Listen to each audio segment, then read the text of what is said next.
Je vous propose de vous installer confortablement et de fermer les yeux en imaginant que vous venez de remporter une victoire sur la vie, une revanche sur votre passé. Je ne sais pas si vous pouvez sentir le poids de cette coupe en or que vous tenez dans vos mains. Ce que je sais, c'est que vous êtes drôlement beau, drôlement belle sur ce podium. La première marche vous va si bien. Vous avez remporté la course d'obstacles, et même si vous êtes tombé quelquefois, vous êtes debout aujourd'hui.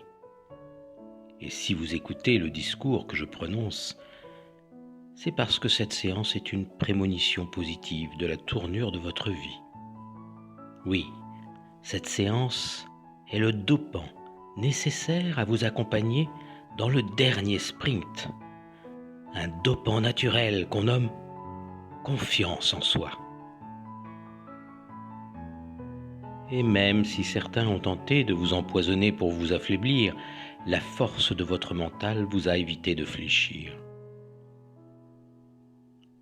Alors, peut-être pouvez-vous tout simplement savourer par anticipation cette prochaine victoire qui vous attend. La sentir comme si elle existait vraiment et peut-être laisser dessiner sur votre visage le sourire que vous aurez ce jour-là, ou bien la larme de pleurs de joie. Toute émotion est bonne à exprimer. Votre inconscient peut arrêter de les cacher. La partie d'échecs est terminée. On va jouer la réussite, désormais. Pour cela, vous n'avez rien à faire, juste à écouter les mots que je vais prononcer, comme des pointillés sur une carte au trésor. Ils vous indiquent par où passer pour retrouver le trésor qu'on vous a dérobé. Un diamant par-ci, un lingot d'or par-là. Et si vous avez eu l'impression de ne valoir plus rien, d'avoir un coffre vide, c'est une sensation erronée. En réalité, le trésor se cachait dans le repère de contrebandiers. Aux indices cachés dans ces histoires, nous allons retrouver cette caverne pour qu'on ne vous qu'on vous dérobe plus rien. Votre inconscient est un détective très malin, alors si certaines choses échappent à votre conscient, rassurez-vous, tout ira bien. En route pour la chasse au trésor, l'arrière de votre tête, à peu près au niveau de vos yeux. Un peu comme une étoile scintillant dans les cieux.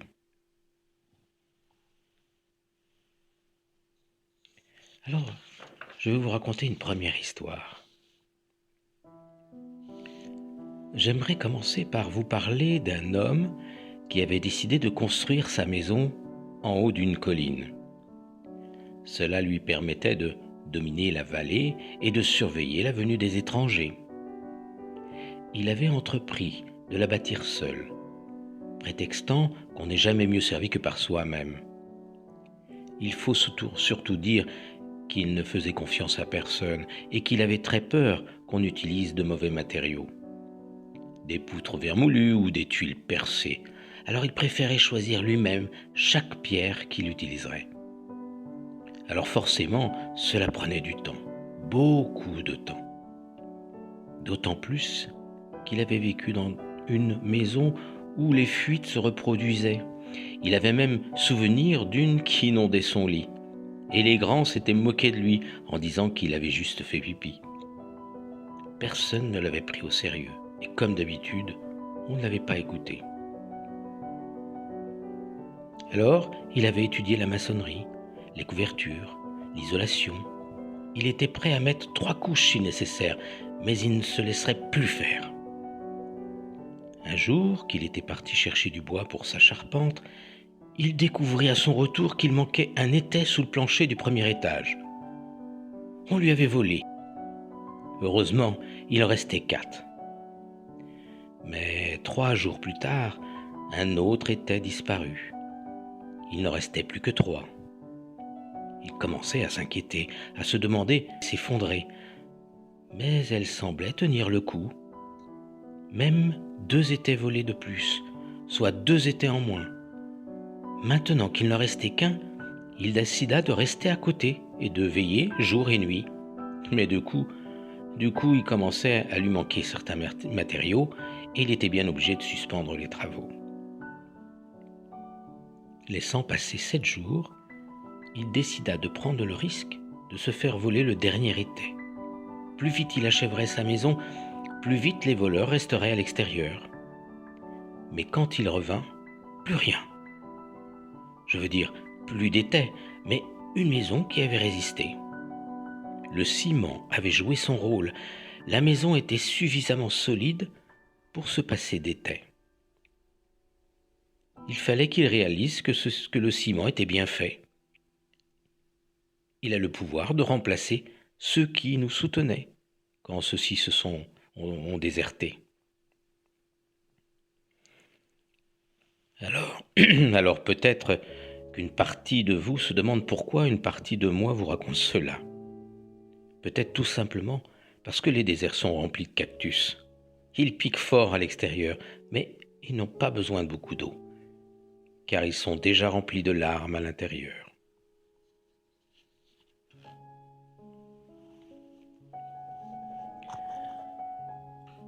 Je vais vous raconter une deuxième histoire.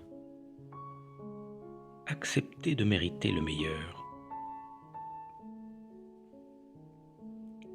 Nous étions la veille de Noël. Comme chaque hiver, dans cette famille-là, tous les enfants avaient décoré la maison. Il y avait des guirlandes de papier par-ci, des anges en carton par-là. Il y avait tout le monde avait fait la liste au Père Noël, sachant que celui-ci n'avait pas les moyens de leur offrir les derniers jouets sortis, mais il se contenterait d'une clémentine ou d'un autre fruit. Cette année, c'est Jean qui inquiéta ses parents, car sur la liste au Père Noël, il avait écrit « Je ne mérite rien ». Il avait pourtant été un enfant sage. Que s'était-il donc passé ? Ses parents tentèrent d'en discuter avec lui, mais il garda le silence. Alors, ils allèrent questionner sa sœur jumelle, qui était dans la même classe que lui. Peut-être savait-elle quelque chose. Elle expliqua à ses parents qu'en cours de sciences naturelles, le maître avait parlé des jumeaux.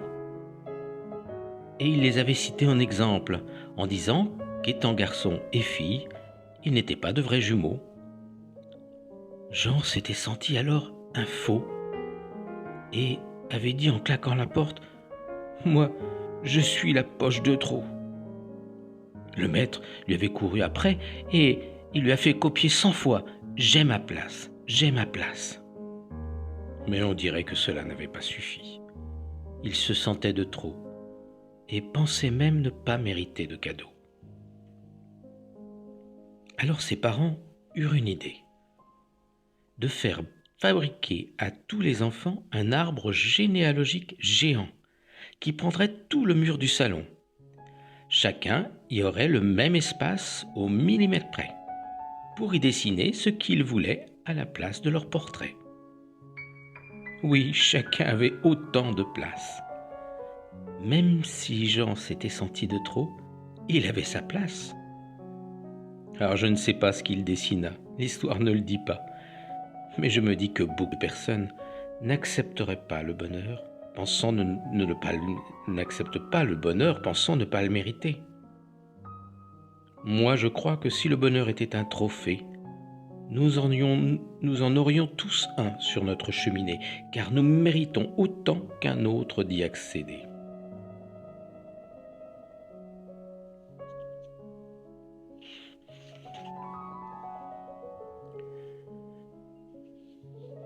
Je vais vous raconter une troisième histoire. Transformer le négatif en positif. Paul est un passionné de photos. Il y passe ses journées et une bonne partie de ses nuits. Il a commencé par prendre des couchers de soleil, des paysages, et bien plus tard, il s'est mis à faire des portraits. Il faut dire qu'il était tellement timide qu'il avait du mal à mettre à l'aise son modèle.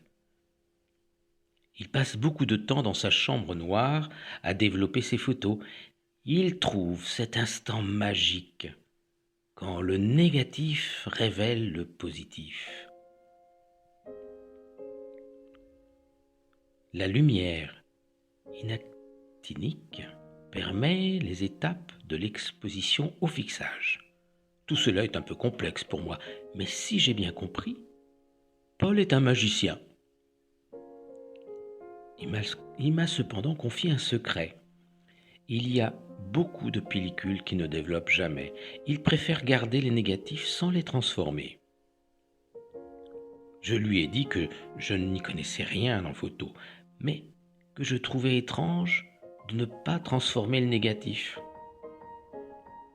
Je lui ai dit que c'était inutile que le négatif, c'était moche dans un cadre. Et alors il m'a expliqué que sa vie aussi avait été très moche. J'ignorais son histoire jusqu'à ce jour-là. Je ne vais pas vous dévoiler la maladie de sa mère qui la rendait aigrie comme une sorcière, ni l'alcoolisme de son père. Et encore, moi, le suicide de son grand frère. Mais je comprenais que dans sa vie, il y a eu tellement de choses négatives, que chaque portrait d'un membre de sa famille avait été douloureux à regarder. Voilà pourquoi dans son salon, rien n'avait été développé, aucun négatif n'avait été transformé. Alors, je lui ai demandé, mais qu'est-ce qui t'a donné envie de faire de la photo ? Eh bien, c'était si brillant à la maison que je préférais jouer dehors. Et à mon anniversaire, mon grand-père m'a donné un appareil photo. Plus je prenais de photos dans mon jardin, moins j'entendais mes parents crier. C'est comme si prendre des photos m'isolait, me protégeait dans une bulle insonorisée. Tu te rends compte ? Tu es devenu un photographe de talent grâce à leur boucan. Tu as transformé leur négatif en ton positif.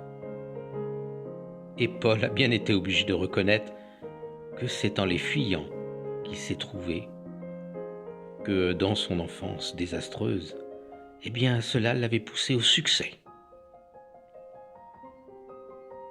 Ne serait-il pas temps pour vous aussi de transformer le négatif en positif ?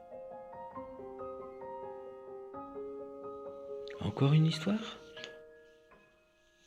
Alors, une histoire dans laquelle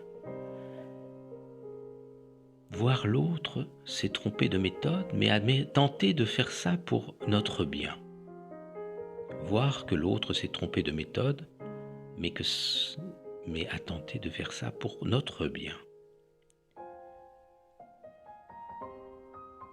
Les histoires de méchantes belles-mères sont nombreuses et si facile d'en vouloir à une nouvelle venue, de ne plus avoir sa maman comme si elle était responsable de tous nos chagrins.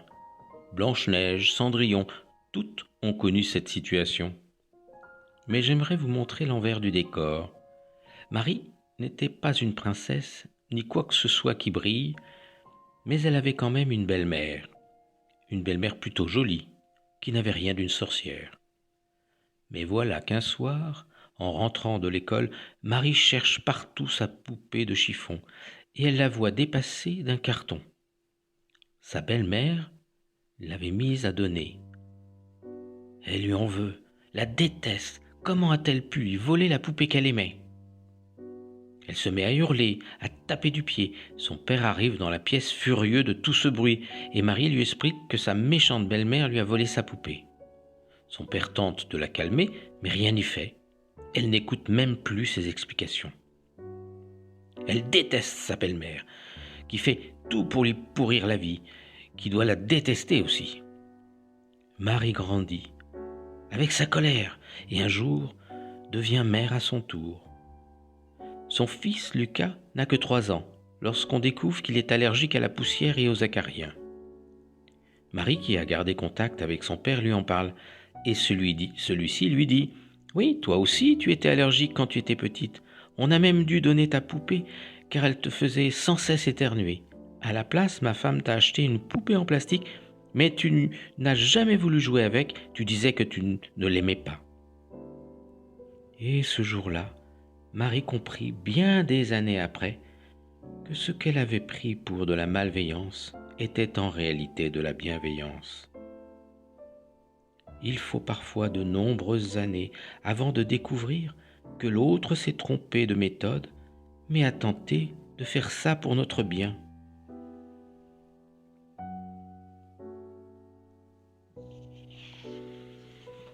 Allez, encore une dernière histoire.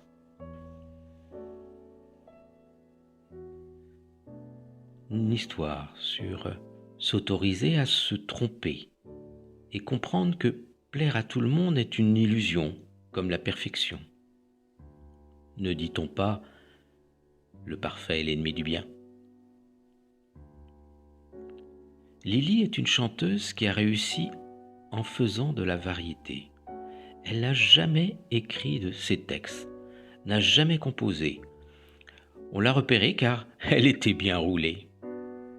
Alors, Lily a grandi en faisant ce qu'on lui disait, à chanter des textes sur des airs qu'elle détestait. Mais tant que ça plaisait à son manager, il fallait continuer. Parfois, elle rêvait qu'elle chantait autre chose, des textes qu'elle aurait elle-même écrits en prose. Mais alors, un grand doute s'emparait d'elle. Elle n'était pas du tout sûre que ses fans aiment. Elle risquait de tout perdre et de ne plaire à plus personne.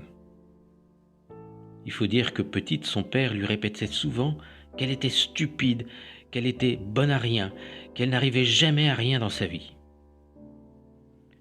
Mais quand elle lui avait montré son premier chèque de paye, il était resté silencieux, réalisant que peut-être il s'était trompé sur toute la ligne.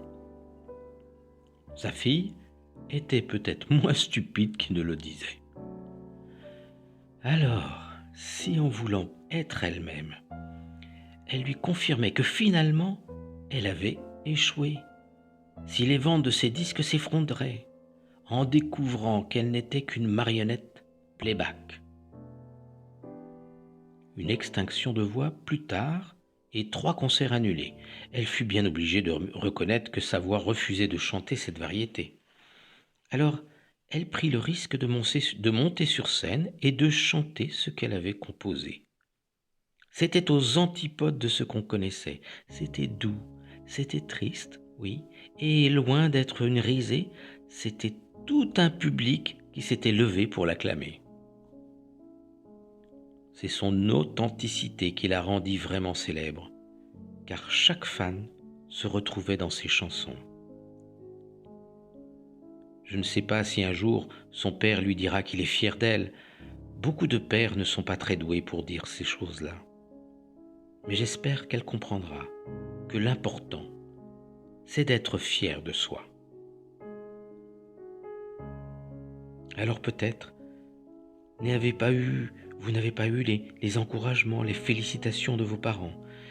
Mais ce qui est important, c'est que vous vous encouragiez, que vous vous félicitiez, que vous vous valorisiez. Alors maintenant, imaginez que vous êtes en vente dans un magasin avec une étiquette de prix. Alors, vous valez 100. Prenez un stylo et rajoutez des chiffres.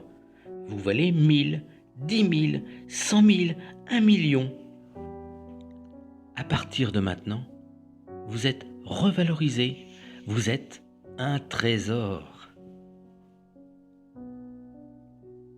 Imaginez-vous d'ici quelque temps, heureux, épanoui, confiant, ayant une bonne estime de vous-même. Vous prouver au monde entier ce que vous valez vraiment. Imaginez votre tête en première page du magazine Psychologie. Et sous votre photo, on peut lire « Témoignage d'une personne qui a réussi malgré les dévalorisations de son passé ». Oui, c'est bien votre nom qui est inscrit, à côté du mot « succès ».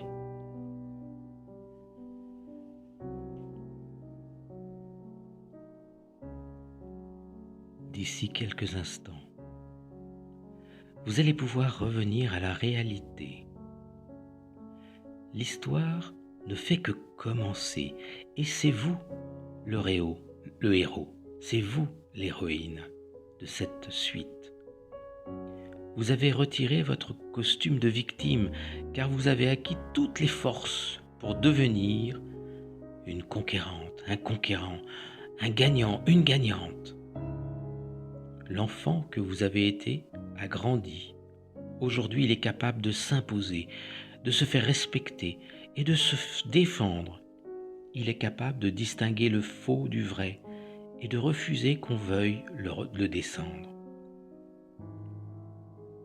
Oui, l'enfant que vous avez été est guéri de ses blessures du passé, qui lui ont permis de devenir ce que vous êtes désormais. Votre corps va progressivement se désengourdir et vous allez pouvoir revenir à la réalité quand vous le souhaiterez, au rythme que vous souhaiterez. Vous pourrez tout doucement réouvrir les yeux, revenir dans l'ici et maintenant.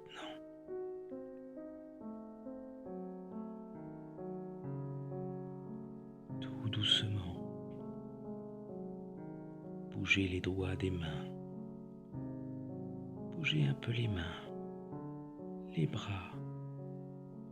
Tout doucement, commencez à bouger la tête et faire un petit massage sur le front, sur les tempes, sur le visage. Réouvrir les yeux, se retrouver doucement en position assise et revenir dans l'ici et maintenant.